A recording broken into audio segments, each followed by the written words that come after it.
Hello ladies and gentlemen, and welcome to this channel, now known as Breaking Kayfabe. I am Zell, your champion of predictions, and I'm here to do something that hasn't been done since July 12th. I'm here to actually talk about wrestling.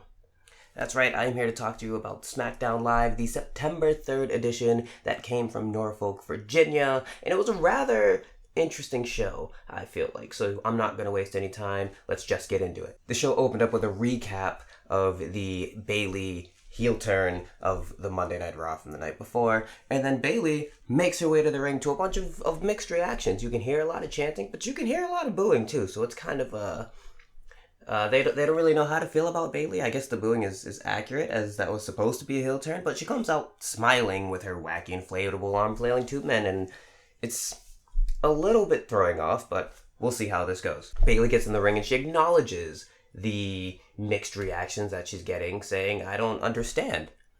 She didn't understand what we thought she was going to do. She didn't understand how we didn't think her loyalty to Sasha was more important than anything else, and how we didn't see that coming. Sasha is the only friend that had her back throughout everything, and why wouldn't she stay loyal to her? She's still trying to be the best champion she can be, with heart and hugs. She's trying to be a role model and a hero for the kids. She's trying to be the champion that she used to see and love as a fan. She's trying to teach the kids what it means to be loyal, as loyalty is apparently above all else, which it's really not that far off. But she's trying to instill that in the kids, and that is why she does what she does with Sasha. And she says that SmackDown deserves a champion as recognizable as Becky Lynch. So that's what she's doing. And it's going to start at Clash of Champions when she beats the most selfish superstar on the roster, Charlotte Flair. And of course, mentioning Charlotte's name magically summons her, like saying Bloody Mary in the mirror 3 times. Charlotte makes her way to the ring, and Charlotte kind of mocks the fact that Bayley called her selfish, and she said she's the queen of selfish. And she says, what you see is what you get. There's no backstabbing, there's no blind sides, there's just Charlotte. So she basically owns, being terrible. Which, hey, if you got it, own it, But once Charlotte starts to talk about Clash of Champions, this brings out Sasha Banks. Sasha standing at the ramp. Charlotte doesn't give any time for anything. Charlotte just cocks Bayley with a forearm, hits her with a big boot. Sasha enters the ring. The brawl starts. Bayley comes in with a chair, smashes Charlotte in the back repeatedly. Hands the chair to Sasha. Sasha smashes Charlotte in the back. Hands the chair back to Bayley. Bayley smashes. I don't know if Bayley is actually a heel. I'm still very confused. But entertaining enough segment, adds a lot of layers and intrigue to the match between Bayley and Charlotte, and we move on to the next segment. Now we have a King of the Ring quarterfinal match between Ali and Elias. And this match is everything you'd really expect from an Ali match. Ali gets beat down really early on and he has to fight his way back, which he does oh so well. He's great at doing that. So Elias spent the whole match working the leg, eventually getting in a stretch muffler, which I know is the Brock Lock. I didn't know it was called a stretch muffler, but now I know. As Ali eventually started working the arm, even putting in a crossface off of a Hurricanrana transition, which all looked very good. The match came to a head when both men were standing on the top rope and Elias shoved Ali off, but Ali did a backflip landing outside the ring, but his leg, he lands and he doesn't stick it. He kind of stumbles off to the side. Elias goes to jump off, but he eats a mean super kick to the jaw. Ali throws him back in the ring, goes for the 450, but he misses. Elias then proceeds to try to put him away. Ali fights and fights and fights. Elias clips the leg in between his, hits the drift away, 1, 2, 3. Elias is moving on, and my perfect bracket is dead. Not saying I had Ali winning, but my perfect bracket is hella dead. I went from a perfect first round to technically getting one right in the second round. Alas. Backstage, we have Samoa Joe being interviewed by Kayla Braxton, and she asked him about the controversial finish to last night's match with Ricochet and what he's doing on SmackDown.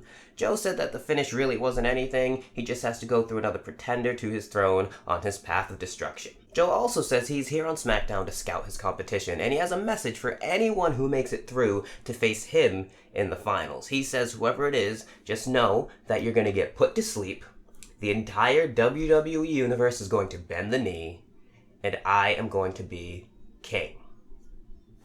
I would absolutely love to see King Joe. Granted, my winner is out now, so King Joe would be pretty cool. I think Samoa Joe deserves the world, but you know, we'll see about that. We go backstage and we get a very quick Aleister Black promo saying that if the Mountain won't come to him, he will come to the Mountain. He's gonna go in the ring and he wants somebody to show up and pick a fight with him. It's essentially WWE saying, oh yeah, we have Aleister Black. He should do something. Terrible. Up next, a tag team match between the women's champions, Alexa Bliss and Nikki Cross. I don't think they have a tag team name. Against Fire and Desire, who finally has a Tron, and they're being announced as Fire and Desire instead of just Mandy Rose and Sonya Deville. So they're really going in with this this tag team thing. Very funny spot in the match where Mandy Rose has Nikki Cross by the hair and she screams at her saying, "You'll never be as pretty as me."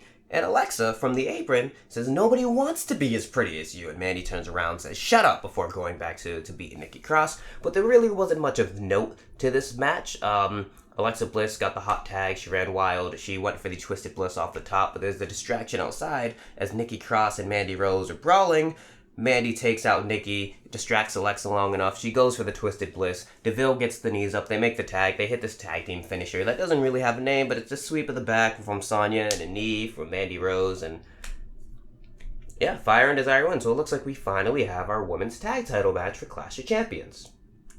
We get another backstage segment with Chad Gable and Samoa Joe this time. Samoa Joe bumps into him and makes all the short jokes and everything that's been going on, but Samoa Joe says my favorite line of the night. He says my favorite line, and I'm going to read it directly from my notes so I can really get across what he said. He said, and I quote, "The saddest part of it all is all these jokes I'm saying, they're tired and you've heard them all your life, but when I look in your eyes, they still hurt. Because you're mentally weak, Chad, and there's no room for that." Samoa Joe is a savage. Ends up leaving by saying, "Good luck, Bilbo," Hobbit joke. And that's kind of that. I absolutely love Samoa Joe. If my guy can't win, make it Joe. Now we get a Randall Keith Orton promo in the middle of the ring. He says Clash of Champions is 2 weeks away, so in 2 weeks, you're going to have a new champion. And in 2 weeks, he's going to destroy Kofi Kingston once again. And he talks about all the attacks he made on Kofi and how Kofi fell into his trap. And the sweetest sound of last week was hearing his head bounce off the concrete, which it didn't really look like concrete, kind of looked like a little bit of mat, but I digress. He then runs a video package of all the attacks that the Revival and himself have done on the New Day since SummerSlam. And he calls Kofi out saying, "Why wait, let's fight right now," which is odd for a heel to do. But Kofi's music hits and he's essentially thrown out as he's fighting the Revival. They make it down the ramp. The Revival have the upper hand because numbers, but Kofi finally starts fighting back until Randy inserts himself, hits a mean clothesline, gets him in the ring, has the Revival pick him up, and he starts talking him down. Randy says, "In 2 weeks at Clash of Champions, I'm going to beat you in front of your friends, in front of your family, in front of your brothers, and I'm going to do it with the 3 most destructive letters in all of sports entertainment. R-K," and Kofi kicks him in the gut. Kofi starts fighting back again, only to be knocked down and catch a super RKO. And that's the end of that. It's said that Xavier Woods was still home recovering and Big E was in the trainers, so I guess the trainers weren't letting him leave. And yeah, next week's the go home show, so I'm interested to see how that angle wraps up. And we get it announced, the match that we all wanted for Clash of Champions. Roman Reigns versus Eric Rowan. Yeah. Next up is our final quarterfinal King of the Ring match. Andrade with Zelina versus Chad Gable. And Zelina cuts a little promo in the beginning of the match saying from one vertically challenged superstar to another that she respects him and she thinks he would be the King of the Ring if Andrade wasn't in the tournament. And unfortunately for him, Andrade is in the tournament.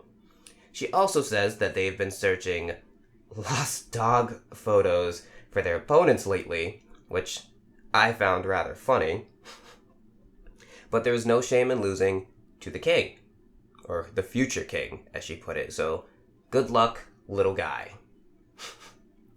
It's just funny coming from another little person. But this match, I cannot do this match justice. If you watch any match from Smackdown this week, if you watch any match from Smackdown or Raw this week, watch this match. Chad Gable and Andrade. Everybody knows how great Andrade is at this point, but Chad Gable really hasn't had his time to shine on the main roster. This essentially was his coming out match. This match was absolutely amazing. They actually had chants for Chad Gable. The people were really hot for Chad Gable to win. There was a really cool spot during the match where Andrade went for his 3 amigos that Eddie Guerrero used to do, and before his last amigo, Chad reversed it into what he's going for, triple German suplexes like Kurt Angle used to do. It was very reminiscent of the days when it used to be Eddie Guerrero versus Kurt Angle, because those were amazing matches.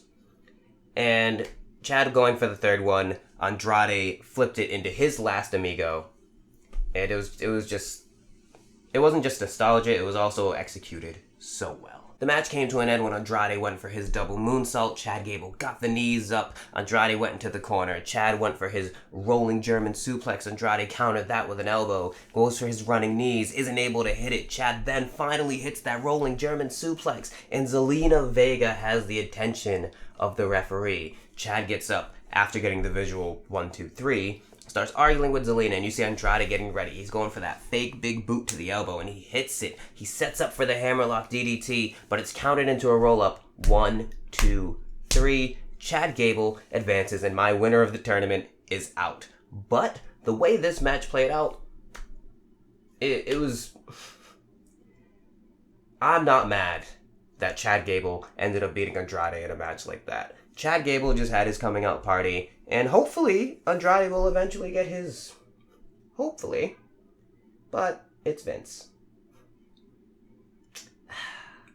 Now, Aleister makes his way to the ring, and it goes to commercial while he's making his entrance. When you come back, his music's still playing, but Shelton Benjamin's in the ring. Okay. This match was essentially nothing. Shelton did get in a little bit of offense, but it wasn't really much. The match came to an end when Shelton went for his Dragon Whip, and Andrade, I'm still thinking about that Andrade match. Aleister ducked it and hit the Black Mass. 1, 2, 3. And it was what it was. Like I said, that's them remembering that Aleister Black is there, and they just grabbed somebody, and that was that. We now have our 24/7 championship shenanigans going on. Backstage, Drake Maverick is with his wife Renee, and they're walking around talking about they have to get out of the arena. And he's first attacked by the Singh brothers, but he evades them. He's then attacked by Grand Metalik. He gets away. He's attacked then by Curtis Axel of the B Team. He avoids him, but he gets rolled up by Bo Dallas. 1, 2, 3. Bo Dallas is your 24/7 champion, and he and Curtis Axel run off. And you can actually hear a faint B Team, go, go, go. I still don't care about them. Up next, we have Shinsuke Nakamura along with his partner Sami Zayn against some enhancement talent. Sami Zayn cuts the music, saying that they're not allowed to sing to his music, and they're upset. Well, it's too bad because it's not about them. It's about Shinsuke Nakamura, who is your Intercontinental Champion. He then starts to run down the man in the ring, assuming what his name is, as the man shakes his head, and Sami Zayn says it really doesn't matter what your name is, because tonight, you're The Miz. He said tonight is going to be an example of what Shinsuke does to The Miz at Clash of Champions, and it's exactly what you expected. It was a squash match. Sami Zayn just talked the entire match. It was a little bit annoying.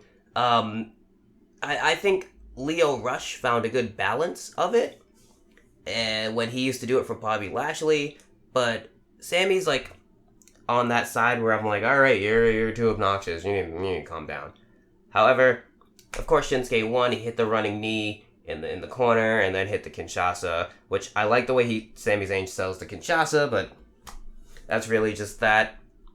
And then we have more 24/7 shenanigans as the cast from the previous 24/7 segment rolls into the ring. Bo Dallas is trying to fend them all off. Curtis Axel is beating down Grand Metalik in defense of his friend, and Drake Maverick makes his way in, rolls up Bo Dallas. 1, 2, 3. He is your 24/7 champ again, and he's making his way up the ramp after clearing the ring. You notice there's a lamppost on the King of the Ring setup, and it's R-Truth disguised as a lamppost. He sneaks up, rolls up Drake Maverick. 1, 2, 3. R-Truth is a 14-time 24/7 champion.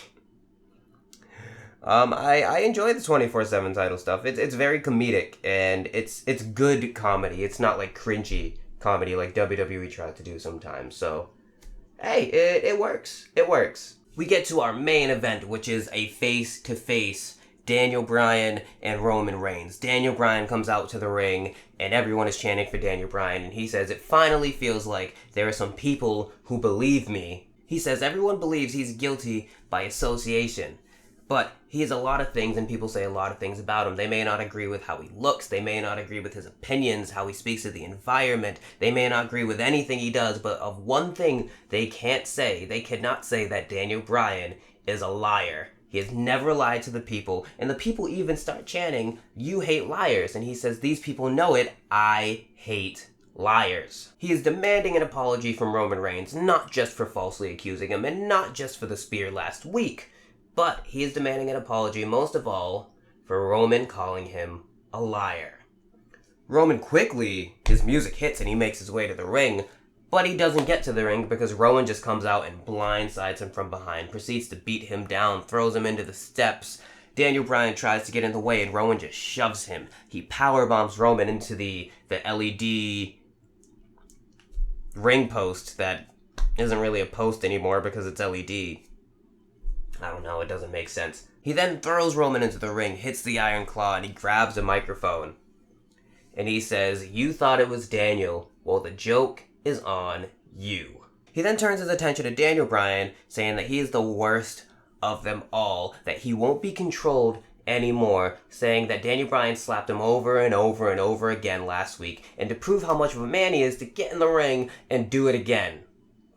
Daniel doesn't get in the ring, and he proceeds to beat up Roman Reigns even more after telling Roman that he's glad what he did. He is glad that he knocked all the stuff over on top of Roman. He is glad he drove his car into Roman's, but he's most glad of the pain he's going to inflict at Clash of Champions. He beats him with the steel steps. He gets ready to put him through a table, but Daniel Bryan runs up to him and is like, "What are you doing? I'm your friend. What are you doing?" And eventually, he slaps Rowan again, and Rowan Iron Claws him through the table. Smackdown goes off the air with Eric Rowan standing tall. Never thought you'd say that in 2019. Smackdown did a really good job for me of selling Clash of Champions, and I am very interested to see how the go-home shows go next week, but we know WWE's track record with those sometimes is not the best. But tell us what you thought of Smackdown. Comment, like, share, subscribe, do all that good stuff. And, I need to come up with a name for this. The Smackdown Lowdown came to mind, but me and my friend used to joke when they used to have the Raw Rebound that it should have been the Smackdown Rebound, just because it rhymes. Like, I get the alliteration, but rhymes, rhymes over alliteration. Rhymes greater than alliteration. If you got any ideas on that, let me know what you think. Like I said, like, share, subscribe, comment, and, enjoy the channel.